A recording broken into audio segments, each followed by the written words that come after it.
Staying with discussions on further steps to denuclearize, included is the shutdown of another nuclear test site up north. Cha Sang-mi shares with us some experts' views on the agreement.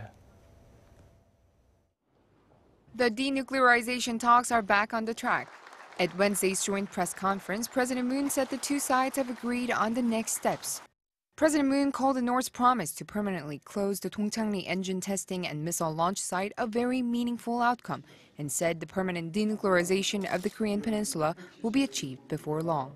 The Yeongbyeon complex is the North's most important nuclear facility, so getting rid of it would be a meaningful step indeed.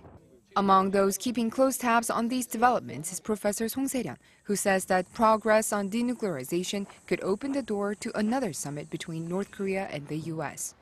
But he also said President Moon might have expected something more out of the Pyongyang declaration. I think he suggested that not only the facility dismantling, but also the big piece on the inspection side. Because if you don't know how many weapons they have, we cannot talk about how to eliminate it or even reduce it.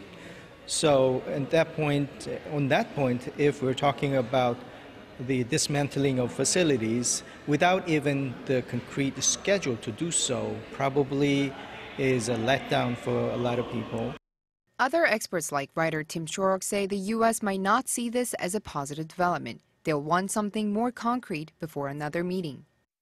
Well, I think the biggest problem is that the United States wants North Korea to basically surrender its nuclear weapons first, and then move toward, a peace regime and, getting a peace treaty and that kind of thing.